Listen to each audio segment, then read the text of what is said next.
are the myths and the facts about COVID-19. Today we have got Dr. Anil Arora. He is the head of the Department of Gastroenterology at Sir Gangaram Hospital, New Delhi. So he will speak on whole issues. He will answer all your queries. So after his lecture, we have got enough time for discussion. During the lecture, all of you please try to send the questions to us. We'll pick up the questions and Dr. Aurora will answer. Now, I would like to request Dr. Aurora to start the whole program. Thank you, Dr. Goswami. I am Dr. Anil Arora. I am head of gastroenterology at Sir Gangaram Hospital, New Delhi. I am extremely thankful to all the participants and the delegates who have taken out their precious time to attend this important webinar on COVID, the clinical implications and the basic pathophysiology of the COVID. Greetings from Sir Gangaram Hospital. The topic of presentation is what are the myths and facts about this new disease, a new menace, new pandemic called COVID, that is coronavirus associated disease, which was discovered in 2019. I'll just try to show this figure to you to make you acquaint with the area and the place in the world where the COVID disease had started. This is a place called Wuhan. It is on the southwestern part of the China. It is a port city of the China. And there used to be a big market which used to sell the wet live animals.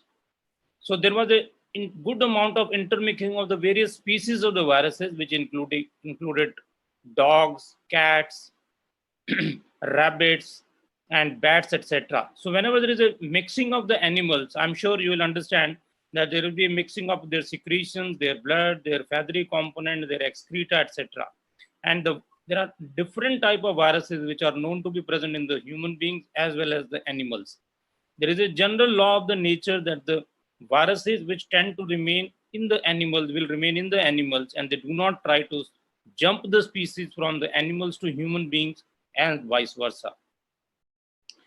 But in this particular market, which was a wet animal market in place called Huanan in the province of Wuhan in China, we saw that there was a intermixing of these species. So it is believed that the bat used to carry this virus called coronavirus. There are 500 types of viruses present in the bats, and possibly it shifted its habitation to a intermediate host called pangolin. Pangolin is the only mammal which has scales, and it is something which is exported and gives you a lot of money if you tend to export this animal called pangolin.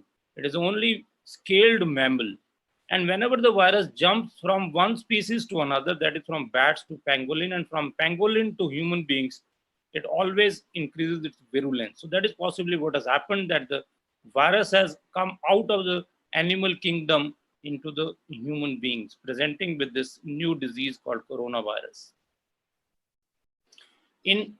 As way back as on 17th November, an ophthalmologist from Wuhan did inform the Chinese authorities that he just happened to see an unusual type of pneumonia, which he thought was very different from the common type of pneumonia which they are used to seeing in their own hospital.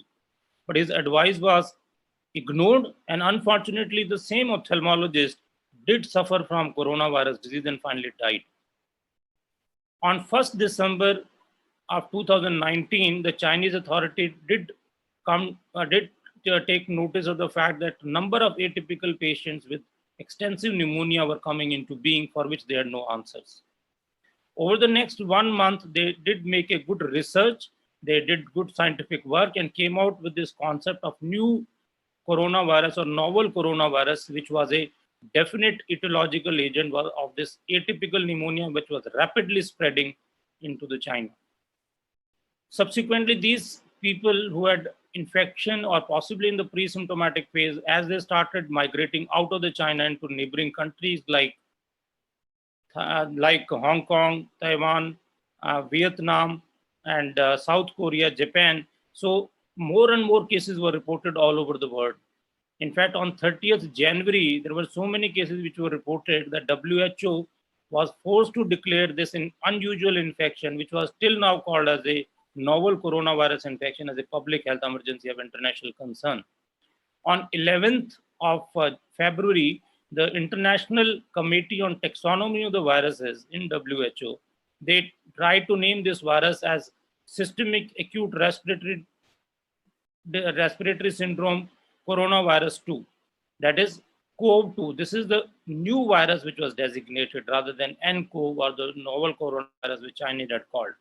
And by 11th of March, there were already 116,000 cases and 5,000 deaths which had occurred all over the world. So the WHO had no option but to declare this as a pandemic on 11th March.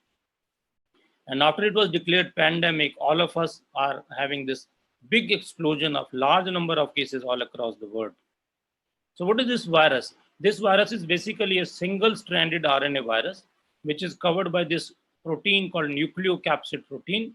It is covered by this envelope, which has interspersed spiky materials or projection, which are called S protein or the spike proteins. Because of the spike, this rounded structure looks like a crown, like a mukut in Mahabharata or Ramayana, which you are seeing on day-to-day basis these days.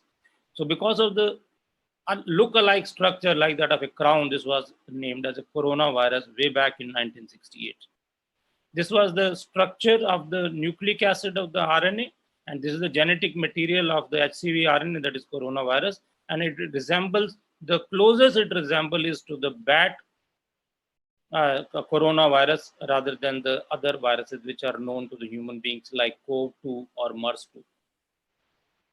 How does the virus enter into the cells? The coronavirus, which is now COVID disease, which is caused by this virus called SARS-CoV-2, tends to enter into the hepatocytes by binding to these receptors called ACE2 receptors, that is angiotensin convertase enzyme 2. So once it attaches, it stimulates a protein called TMPRSS2, which is a protease. And once this complex is activated, TMPRSS2 tries to cause the configurational change in this complex, which lets the virus in. Once the virus enters into the host cell, it quickly fuses up with endosomes, which are lysosome and are acidic in content. Once there is a fusion of the endosome with the cell, the virus is disintegrated. Its protein components like spike protein, M protein, envelope, and nucleocapsid is torn apart, and the naked RNA is put out into the circulation.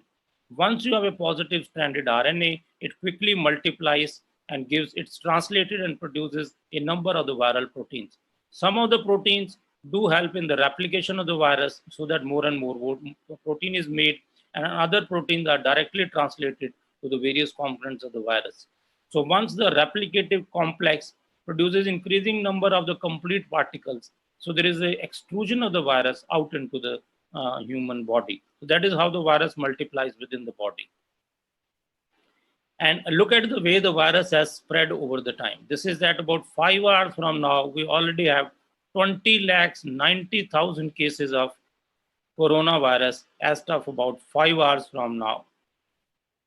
In India, already today, about 3 p.m., we already have about 12,380 cases with 414 deaths, which have occurred because of this menace called COVID-19.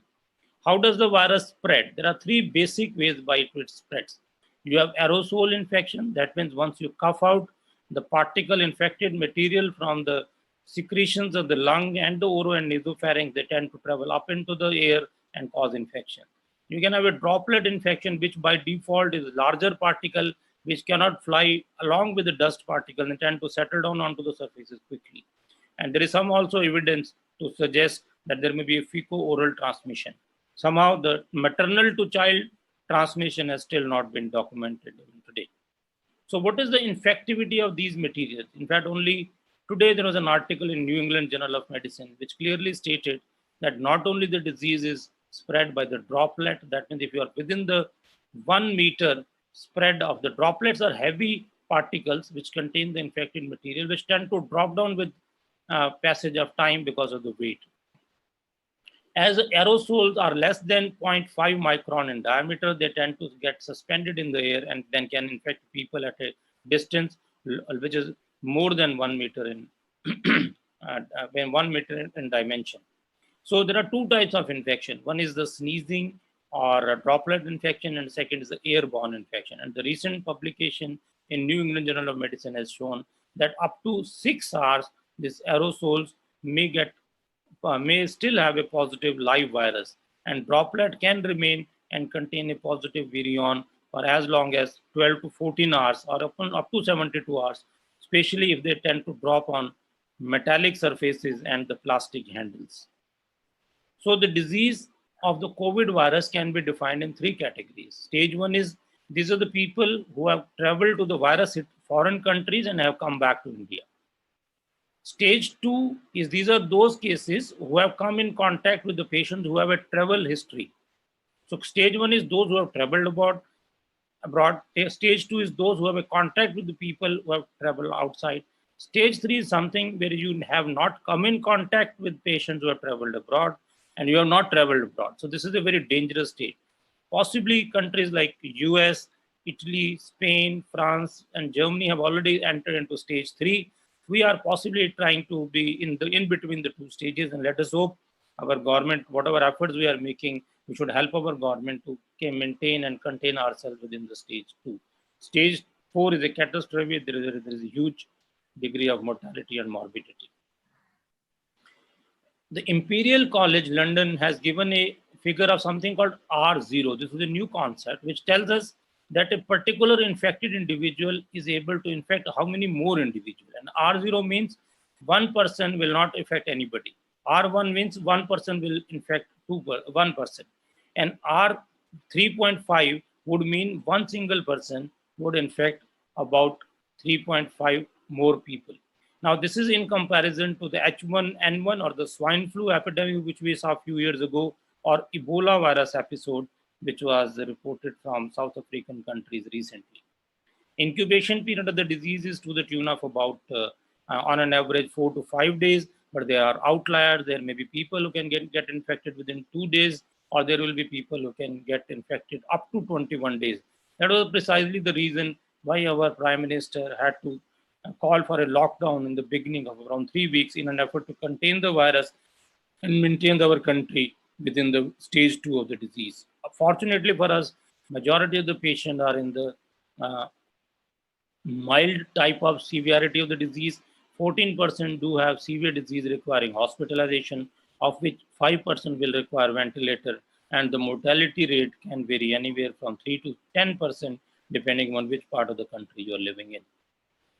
There are various factors which predispose you to more morbidity and mortality, and these include cardiovascular disease, diabetes, hypertension, underlying chronic liver or kidney disease, as well as cancer.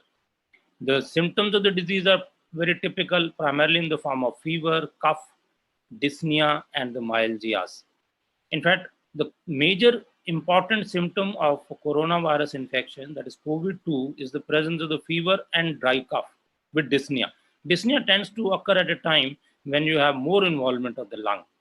So a dry cough with fever would raise a suspicion of coronavirus infection. Typically, it will not come with running of the nose or sneezing. So if you have a wet cough, that means a productive cough, or if you have somebody who is suffering from running nose, you are unlikely to be suffering from COVID virus infection.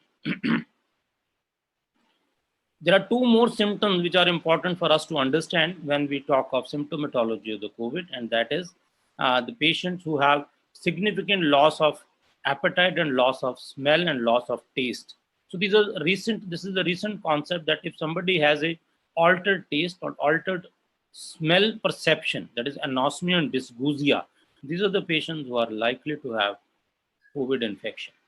Fortunately for us, those with mild disease, they continue to have significant improvement, but they do not require hospitalization. They can be isolated at home, and general simple care can be taken up. If the patient has a moderate disease, that means it's still not requiring oxygenation, still majority of these patients after hospitalization may recover and end up having good recovery. Unfortunately, patients with severe disease are likely to come down with increasing problem, primarily involving the respiratory system, respiratory support, etc. And finally, they may die. And those who already on ventilator will have anywhere from 60 to 80% mortality, depending upon the morbid factors which I've already mentioned in the form of diabetes, hypertension, old age, or immunocompromised state. This is just a comparison of various types of coronavirus epidemic which have come into the knowledge over the last 2 decades. You would remember this episode of SARS, which occurred in Hong Kong and China in 2002. It had a much higher mortality of 11% and a higher infectivity rate, whereas Ebola infection had a lesser infectivity rate than the present episodes of COVID, but it had an extremely high mortality. So look at, these are all coronaviruses. And what is happening over the last 2 decades is coronavirus has started like human beings. So every now and then it tends to penetrate the dogma which we have made and the shield we have made across us. It is able to penetrate quickly. How do we test for coronavirus infection or COVID-19? How do we confirm is that we should do it in all symptomatic healthcare workers. We should do it in all symptomatic individuals who have had international travel over the last 15 days, all patients who have been admitted with fever and respiratory distress, and all symptomatic contacts of the patients who have confirmed COVID disease. But at the moment, since we do not have enough kits, then possibly we may not be testing asymptomatic individual, but once a rapid test is available, which is going to be available soon in the Indian market, has already been approved by ICMR, then we may be subjecting all our asymptomatic patients or contacts of patients who are suffering from COVID disease. There are 3 types of tests which are available. One is a molecular test, second is a antibody-based test. The only thing we have at the moment is a molecular test which looks at the PCR using a nasopharyngeal swab techniques, and the advantage of this technique is that this is at the moment it is a gold standard for diagnosis. You can take a swab from the nasal pharynx or the oropharynx, but nasopharyngeal swab gives the best results. Only problem with this is that it still has a sensitivity of 70%. That means 30% of the time you may still be missing, even if your swab test is negative. Secondly, on an average, it takes around 1 to 3 days to give you the report. So there are new tests which are coming into market. They have already landed up in the US armamentarium for diagnostic strategy. We are going to have them soon. This is a rapid slide test made up of ELISA, which looks at the IgM and IgG type of antibodies. IgM antibody comes after 5 to 7 days, where IgG antibody will be positive after about 9 to 15 days. But the only disadvantage with test is that it only is a screening test. You cannot confirm that the patient has an infection. If you want to confirm that the patient has an infection, you still have to bank upon PCR technique. 2 more tests which I like to mention, which have recently been approved by US FDA. This is the test called Expert PCR. This is a new technique of PCR, which has been recently launched in the US market, in which you can have a diagnosis of coronavirus infection, nucleic acid analysis within a period of 3 to 4 hours. And then this new technique called AIOD, that is all-in-one dual CRISPR technique. This is a isothermal non-PCR based nucleic acid analysis of the components of the RNA virus by CRISPR technique. So by this test, you can do a slide test, and within 15 to 20 minutes, you can have an answer. Let us hope, if cost may not be a constraint, sooner we may be able to have this test in Indian market. Quickly we can have an answer rather than waiting for 3 days with the conventional available tests and like PCR by the nasal swab. Treatment of the disease, that is COVID-19 or the SARS-CoV-2 virus infection, at the moment is only supportive treatment. Unfortunately, there is no one-to-one drug which can be useful. But more important than is prevention of the disease. How can we prevent the disease? We can protect ourselves. You can protect your family, your close ones, your near and dears, your patients, your family, your community, and the mankind as a whole. How does this prevention help? Is that if you do not do the prevention, you will have a rising number of the cases which will zoom up like this. You may not have the enough of infrastructure, enough of medical and paramedical care to look at your stocks will be depleted. You will not be able to be cared by the doctors. So the flattening of the curve gives you more time for the medical personnel and the paramedical staff to be ready for you to help. So you are very well aware of the way we should take care of ourselves. We should clean our hands with soap and water regularly by techniques have already been described in the various videos which are available on the internet. Try to avoid contact and with those who have had recent travel from abroad. Stay home. Do not go out unless you have a real medical emergency. Whenever you are sneezing, please try to turn your mouth and sneeze onto the elbow, not onto the tissue or to the face directly. Do not keep on unnecessarily touching your mouth and nose and the ears regularly with this. This is in fact, the size of the coronavirus which we are talking of, which has really caused havoc in the world. So this is the size of the coronavirus, which is zero point 0.1 micron. And this is in comparison to the bacteria, in comparison to the particulate material. I'm sure you must be daily looking at the AQI, that is air quality index. This is what it looks at, whether you have PM10 or PM2.5. And this is the size of a red blood cell. So the virus is pretty tiny, and hence it quickly onto the aerosols and droplets quickly filters into the respiratory tract. So we should wear mask. Which type of mask should we wear? Which type of mask should be given to the patient? There are three types of masks which are available in the market: N95, surgical mask, and homemade mask. N95 mask is a mask which will filter out 95% of all small particles. In fact, this is the best way to prevent the entry of the virus into the human beings. It gives you 95% protection. So for all healthcare workers or all people who are handling patients of suspected or confirmed corona, we recommend N95 mask. Surgical mask is the only mask which prevents you from spreading the virus to others. This is not something which will be of use in preventing if you are taking care of the COVID-19 patients. This is meant for the healthcare workers who are either infected or the patients who are infected, or you are doing procedures in which there is no contact with the COVID patient. Whereas homemade masks are also equally effective, but 30% less than these other two masks, because they do not have a good preventive capacity to prevent the transmission of infection. So if you are in general public, homemade masks are good enough for you. So I've already told you, if you are a healthcare worker, please use N95 mask. So if you're giving it to the patient or you're not looking after the patients, you can use surgical mask. But if you have nothing else, homemade mask be enough. There are a number of experimental drugs which have been tried, and these drugs include remdesivir, hydroxychloroquine, and lopinavir, ritonavir. As of now, there is no drug which has been approved by US FDA. All these drugs are being tried on an experimental basis. So unless there is a proof, as other than compassionate measures, we should not take them on face value, or this will be of any utility. Chloroquine is something I like to talk about because everybody is trying to know about it, trying to grab the drug and keep it in their safe, even if they do not know what this is doing.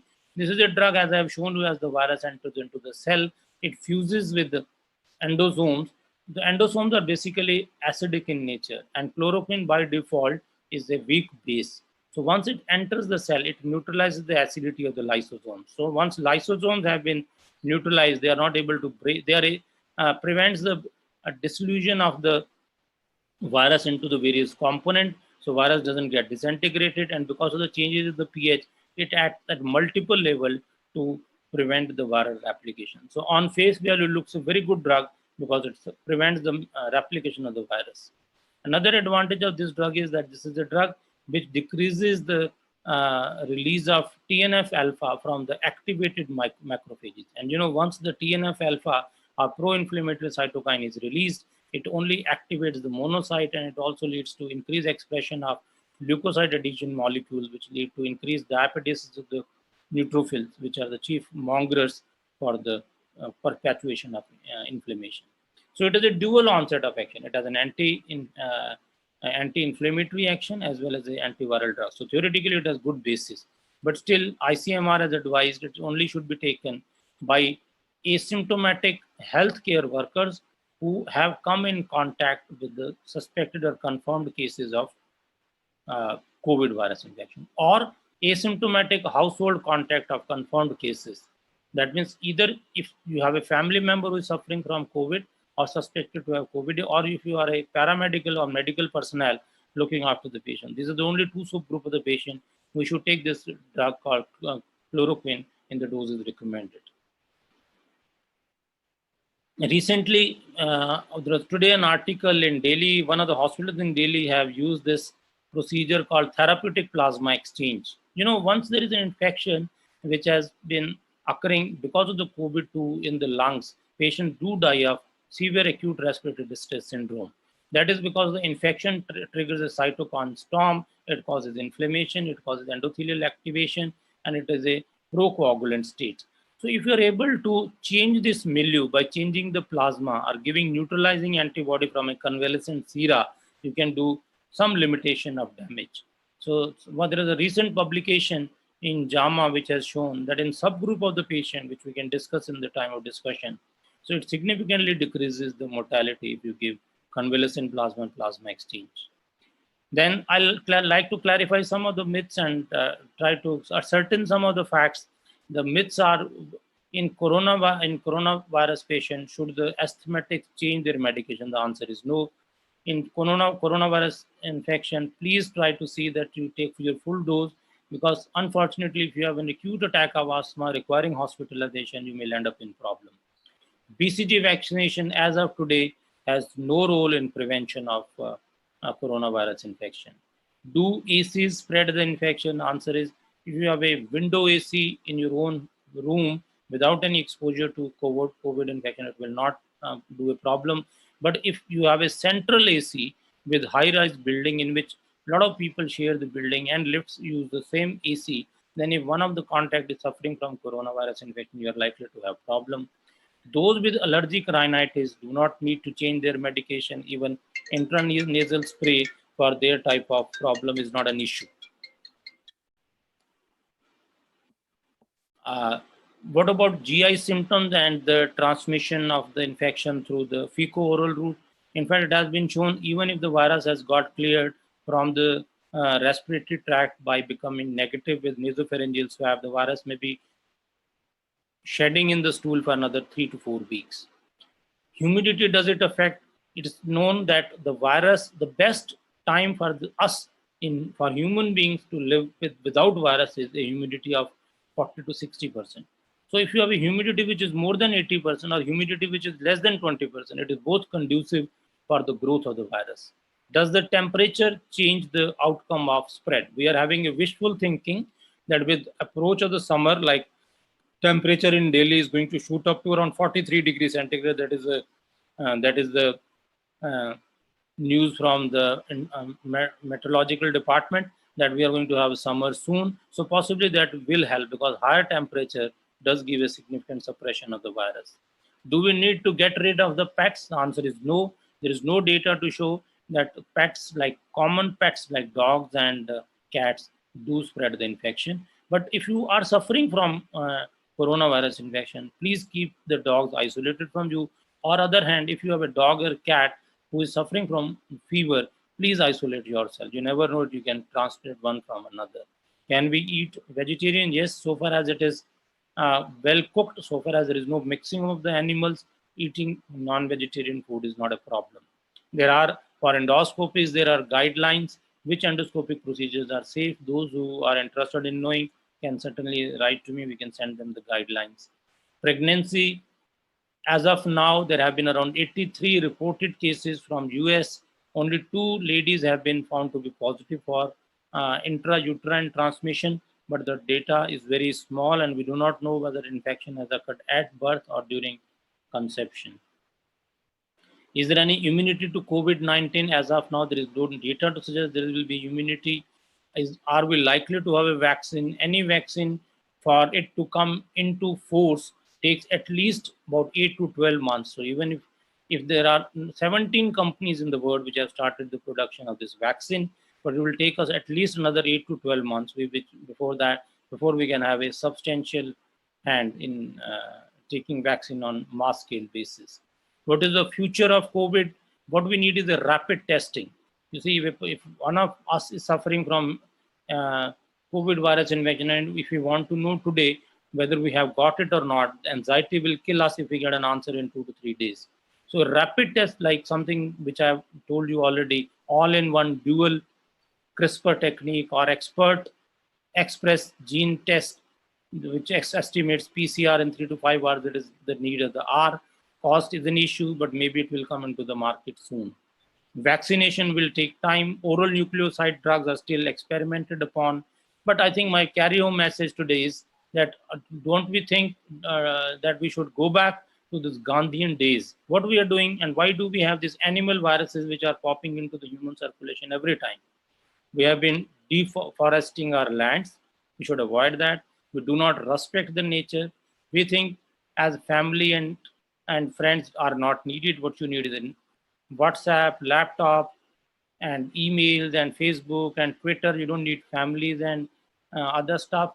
Then you can keep on culling the animals, killing the animals, and want to taste their lovely meat. But I think the time has come when nature has shown you that you need the nature. Nature does not need you. So unless you respect the nature, nature will never respect you. Thank you.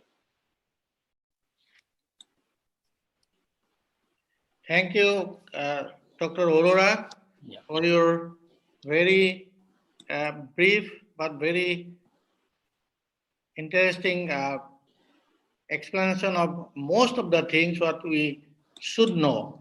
So we have got some questions. So let us take up some of the questions. This is from Dr. Rupjyoti Datta. What are the precautionary measures for doing the OGD emergency cases? You see, now current recommendations are that if you have to do endoscopy, then you please don't do it on routine basis. All procedures which can be postponed, like patient with non-ulcer dyspepsia, irritable bowel syndrome, reflux esophagitis, you can give empirical therapy. Only patients who need it on emergency and semi-emergency basis, like those with GI bleeding, those with cholangitis, or impending abscess, or those with who are having variceal bleeding. These are the patients who can be taken up. All patients should preferably be done under deep anesthesia, and you have to use a PPE, that is a personal protection equipment. Unless you don't have this, because this is an aerosol generating procedure, you are likely to get infected. So do it only if you have PPE. If you do not have PPE, do not do it, and try to do it only in an emergency situation. Yeah, this is the message to everyone. So it is always better to avoid the routine procedures. Unless it is very much emergency, then only you go for endoscopic procedures. Otherwise, you avoid it. And Dr. Aurora has rightly said that whenever it is necessary, you have to do it, of course, but we should be very much prepared for it. Dr. Aurora, we have got some other issues probably regarding the use of hydroxychloroquine. There are some apprehension in some areas. First of all, yes, it is always should be used because ICMR also clarified that only for prevention it should be taken. But there are some issues regarding the side effects of hydroxychloroquine. Then there are some questions about the use of azithromycin plus HCQ. So what about this and what is your opinion regarding the side effect? Because there are some instances where... There are few things which are very clear in use of hydroxychloroquine and azithromycin in patients with COVID. First of all, it is not meant for treatment. So once COVID has occurred, it has no role, proven beyond doubt. Only role which it has is possibly in the prophylaxis. That means prior to the onset of COVID, especially the way the ICMR has recommended, if you are a medical practitioner or a paramedical staff who has come in contact with a suspected or confirmed case of COVID, or if there is a household contact of a confirmed or a suspected case of COVID. The reason is the drug has its own side effects. There have been deaths related to prolonged QT interval. It causes hepatotoxicity, it causes macular toxicity and allergic reactions. So unless there is a definitive indication, you do not use it. In fact, if you see all over the world, people are running like dock and knock to India to get the drug hydroxychloroquine, and Indian government has been making it in large attempt. But as of now, let's be very clear, it is not a miracle drug. Should be prescribed only by the doctor concerned, very well knowing the risk factors and knowing the advantages of using it only as a prophylactic drug, not as a drug of therapeutic intervention. Azathioprine alone azithromycin alone does not have any role. Yeah, another issue regarding, as it is a RNA virus, and we have got the experience with other viral issues like HCV, hepatitis C virus, where we have got the use antiviral drugs. So, do you have any future of these antiviral drugs or new antiviral drugs to be effective in case of this coronavirus? Yeah, you see, there are number of antiviral drugs which I have shown you. The drugs which have been tried are remdesivir, that is one. Second is a drug called favipiravir, and third is a combination of lopinavir and ritonavir. And as of today, there is no drug which has been approved by US FDA. On compassionate ground, remdesivir may be useful. So these are the three antiviral drugs which are in use. And there is a question from Dr. Roop Jyoti. Why don't we have rapid test? In fact, in ICMR has already given the go ahead to 15 companies which have had US and the European certification for availability of these kits. So for last almost 10 days, we do have a circular that we're going to receive it, but I think the manufacturers have still not been able to supply it to the agencies. So hopefully another few days, we should have availability of this rapid kit test. I'm told the state of Tamil Nadu has already got 10,000 kits and they have started using it as a routine basis. In fact, in relation to this question again, what about the future of this antibody test? Probably in the community level, it will be very helpful in the future to sort out the whole problem. You see, this antibody test tells you only tells you whether you have IgM or IgG type of antibody. Yeah. It does not tell you whether you have an infection or not. So if you want to know whether you have acute infection or not, you need to have a PCR. But it is a good test so far because the PCR takes a lot of time. In your clinic, if you want to see the patient, now, at least in Gangaram Hospital, there is a screening test which is available. Anybody who comes in, you get a screening test before admission. So you ensure that you do not admit a COVID patient or you admit at a facility where these treatment options are available. Otherwise, you'll end up sanitizing that ward, trying to quarantine all the staff, and that way your hospital system will crumble within few days. So if you have a rapid test, at least you can screen that this patient has a corona or no corona. If it's positive, then you can certainly shift him to a place which has the wherewithals to treat COVID-19 disease. Yeah, there is another interesting question coming from Dr. Poonam. She's asking about, at this moment, we are very much concerned about the COVID patients. The point is at the same time, the other patient, how to deal with them. For example, somebody has got hypertension. So for example, somebody has got diabetes and IBS and so on and so forth. So these people, they cannot get the exact attention as they want to be. So what is your you see, the problem is you have limited resources, you have lockdown, you have limited medical and paramedical staff. So even if we wish to open up the clinic, you should understand your clinics you cannot run alone. You need to have a medical, paramedical, nursing, reception, sweeper, everything you need to have as a complete unit. And once there is a lockdown, not everybody can travel to your clinic. So for the time period, I think it is better to have a telemedicine or consultation on WhatsApp or other virtual programs or e-programs so that you're able to pass off your time till the lockdown opens. I understand this is the problem, but you have to give priority to the patients who need more attention for the time being. Yeah, always we should discourage the common people to come to the hospital for simple reasons. Just they can talk to the doctors on telephone and take care of them because it is an emergency situation. Whole world is fighting against this invisible. There is a question from Dr. Achutya Bikram Hamal. Does the virulence or mutation increase as the virus transmits from one person to another?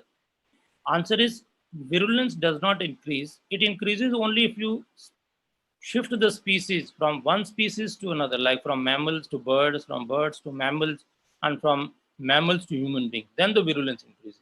from one person to another, the virulence does not increase. Yeah, Another this is question. another question from Sandeep Sudhuri. Yeah. Please tell about the endoscopy guidelines.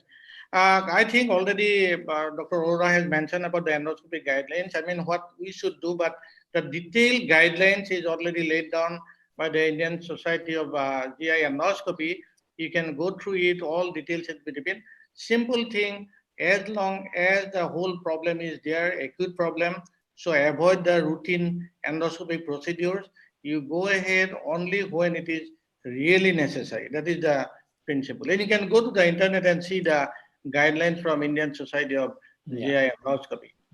Dr. Sandeep, you can write to me. I have a PDF of the guidelines. I'll send to you directly. You can read it in detail.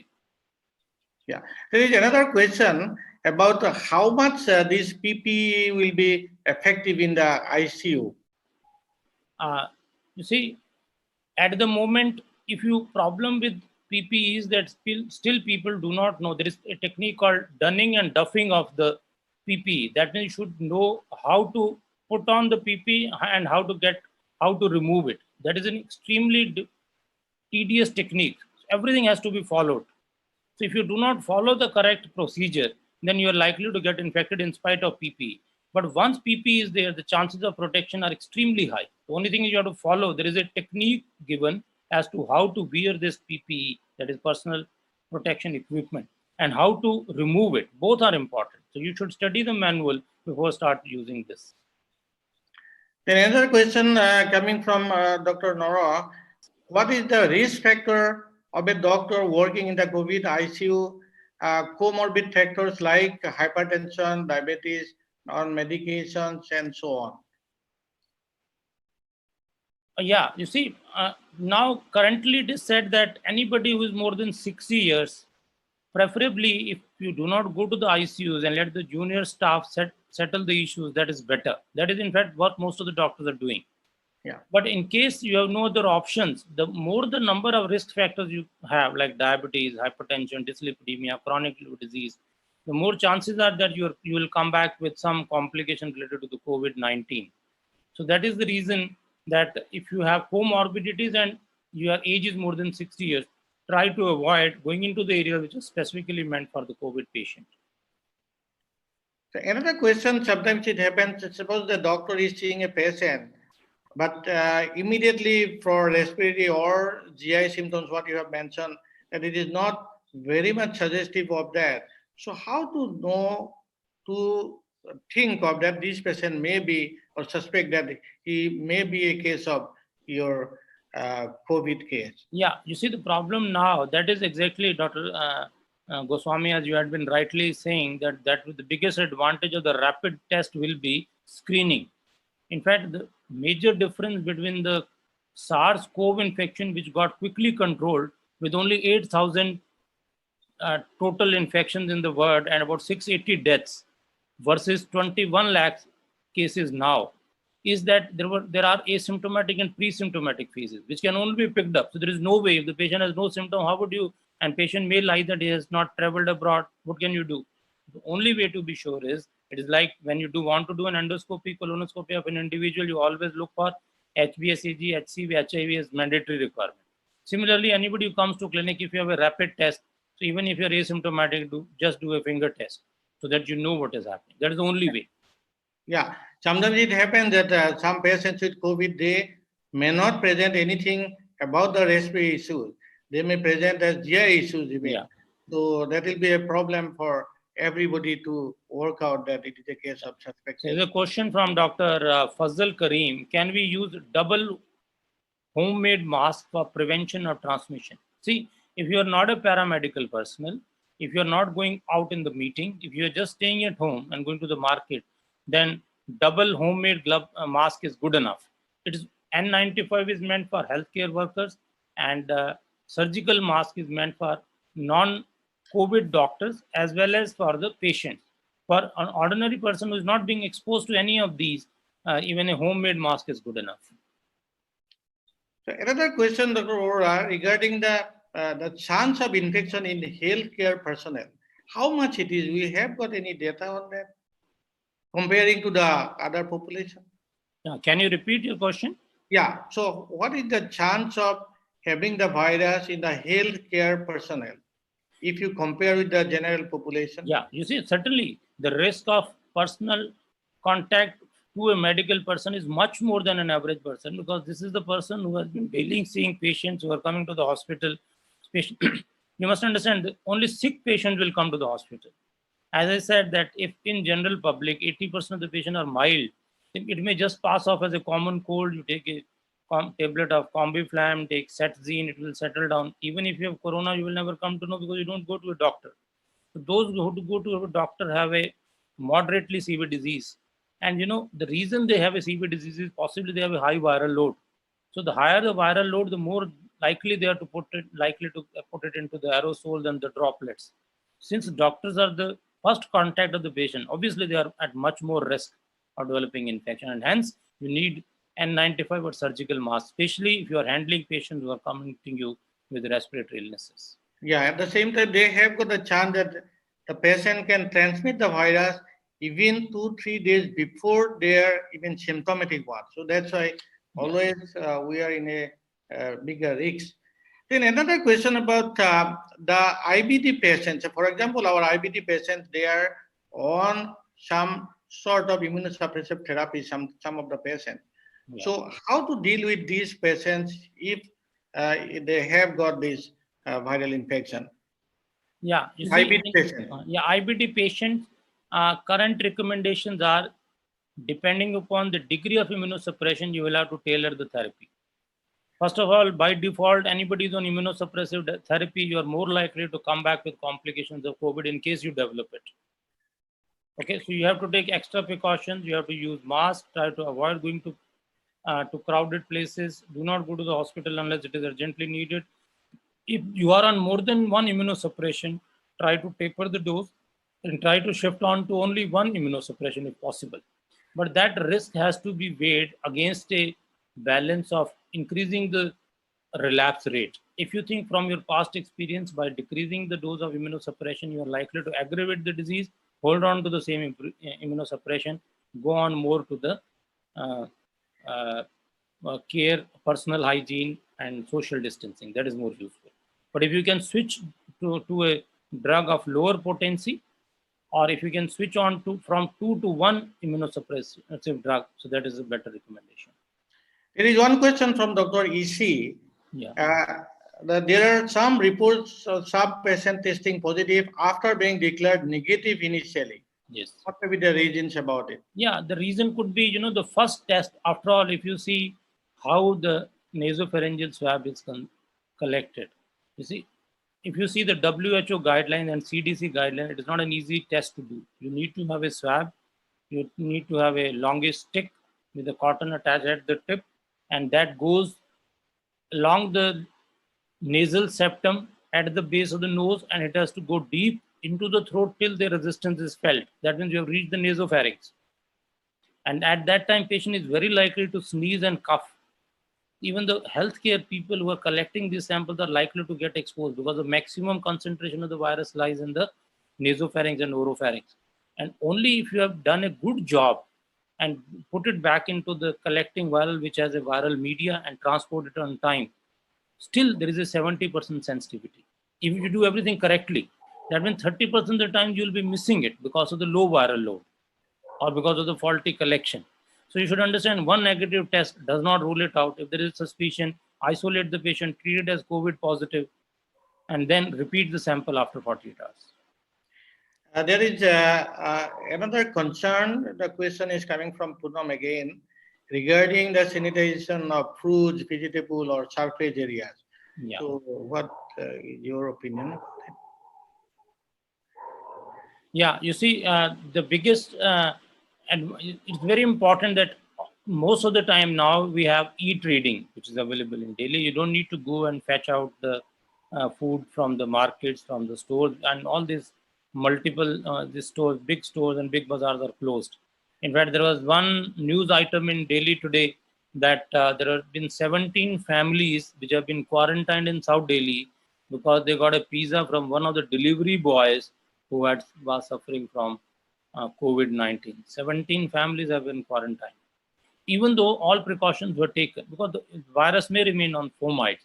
So the recommendations are, if there is a delivery boy bringing out anything, to let him come back, come with gloves, should not open up the door, let him put it onto the floor, then use gloves, and then try to sanitize the whole thing with the help of alcohol sanitizer, so that it's disinfected by the time it enters your premises. So that is the recommendation. Yeah, there is another question, Dr. Prakash. Is there evidence of blood-borne transmission? Can our lab technicians do routine blood tests and lab along with the PPEs and application? Yeah. You see, for the time being, this may come in future, but as of now, there is no documented case of transmission, because it is known to be present in the blood, but the levels are very low. Highest level tend to occur in the nasopharyngeal region. So it is, so blood-to-blood transmission has not been reported, because the levels are quite low. Because one of the reasons why the level becomes so low at that time was because the problem of COVID infection is that the disease and the pathology occurs because of the immunopathogenesis. That means you have a dysregulated, hyper-exaggerated, and overstimulated immune response which kills you. It's not the virus which is killing you. It is the immune dysregulated response which is killing you. So another question about these days, Dr. Prakash is asking that question. So how can we screen the patients who have to be admitted in the hospital? Yes. Do the rapid test can help us, or something else? Yeah. See, ideally for rapid screening, you need to have a rapid test. So far as you do not have the two tests which I have shown you, that is expert gene test or the AIOD CRISPR technique, we have to bank upon the rapid testing with antibodies, that is ELISA based test. What we are doing in Gangaram Hospital, anybody who has even slightest suspicion, we send a COVID test using a nasopharyngeal swab, then try to put him in an isolation ward till the report is available the next day. We get the answer within 24 hours. In case he is COVID positive, you shift him to a COVID hospital, which is part of our hospital in a different building. Otherwise, we treat him as a non-COVID patient. Yeah, there is another question about the reuse of the PPEs. PPE ideally should not be reused. You can reuse masks. There is good data to show N95 masks can be reused. That is what we are doing in our hospital too. But one should not reuse PPEs. Yeah, it should be very much clear to everybody that it is not reusable. Yeah. So there are other issues probably. Always you should remember about the asymptomatic, pre-symptomatic, or mild symptomatic patients with COVID. So what is your take on this one? You see, the biggest problem of this infection versus SARS-CoV-1, which occurred in 2002 in Hong Kong and Japan, Hong Kong and China, in which there were only about 8,000 cases compared to 21 lakh cases we have now, is that we have a lot of secondary cases and a lot of asymptomatic and pre-symptomatic cases. In fact, there's a good publication from NEGM which shows that the maximum infectivity of the pre-symptomatic patient is 2 to 3 days prior, and the highest load is half day prior. That means if you have met somebody in the evening, about say 12 hours earlier, you have the maximum chance of infection, because tomorrow if he gets fever, so he was most infective half day before meeting you. And there is no way of knowing this. The only way is maintain social distancing, use mask, and use the antibody test. Short of that, this virus is going to affect any one of us. Yeah, so we have discussed a lot of questions, and still, we have got 2-3 minutes available. If we have the questions, please send them to us. So then again, my question to you, the use of the scope of using biologicals, is there any scope for future or any studies going on in the world? Can you just repeat? The biologicals in the use of, the treatment for COVID? No, you see, problem with the biological is that you do not know at what stage to use it. In fact, if you see the pathobiology of the COVID virus infection, the maximum problem occurs once you have huge amount of the virus which has come out of the alveoli into the perialveolar region, where the first innate immune response, that is macrophages and natural killer cells and B cells, T cells, mount a dysregulated hyperimmune response. Now, if you can pick up that particular window, current recommendations are that is the only subgroup of the patient which will be benefited with combination of IV, IG, and low molecular weight heparin. But that window is very small. That is the reason in sicker patients, now everybody is trying to give plasma exchange, because once it has spread, it is giving you a multitude of problems. The only thing is just wash out the plasma. It will take away the cytokines, chemokines, inflammatory components, procoagulant component, and it will get rid of virus also. So plasma exchange may be the answer at that particular stage. So that window where this biological can act is very small, very minuscule, very difficult to get onto. Yeah, there is another question coming up, probably the last question coming, is how to reuse the N95 mask, goggles, or gown. This is coming from Dr. EC. Yeah, you see, currently it is said that you can reuse both the goggles and N95 mask after 3 days. You can just sterilize it with the routine sterilization which you have, and even ETO can be done. And after 3 days, in any case, if you look at the current literature on fomites also, virus does not remain on clothes for more than 24 hours. So 3 days of gap, including sterilization with ETO or your routine CSSD recommendations, are good enough to disinfect your mask, and you can reuse 95. It's something which does not need to be disposed of. Yeah, we do not have any more questions. Thank you, Dr. Arora, for your excellent presentations and excellent explanation, all the queries of all our delegates. It is a nice thing, nice afternoon we had. I thank all the delegates to have you in this program, and we hope in future again we'll meet and we have to discuss some other issues regarding COVID-19. Thank you. Thank you. Thank you, everybody. Lupin. Thank you. Thank you.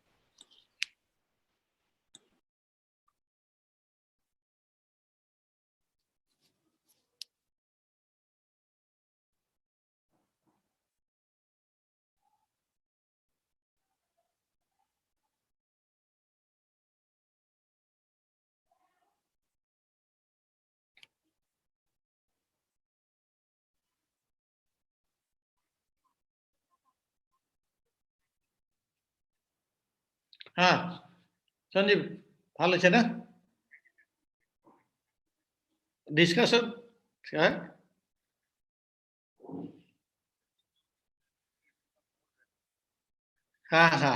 মই মানে সেইকাৰণে ৰাখিছিলো question বিলাক মই even note কৰি থৈ দিছিলো কালি কাৰণ যদি কিবা কাৰণত কুৱেশ্যন কম থাকে কেতিয়াবা কানেকশ্যন নাথাকিব পাৰে না গতিকে এটলিষ্ট ডিছকাশ্যনটো আমি লৈ থাকিব পাৰো ডিছকাশ্যনটো চলাই যাবৰ কাৰণে সুবিধা হয় কেতিয়াবা সাডেনলি দেখিব আপুনি কুৱেশ্যনে নাই সেইকাৰণে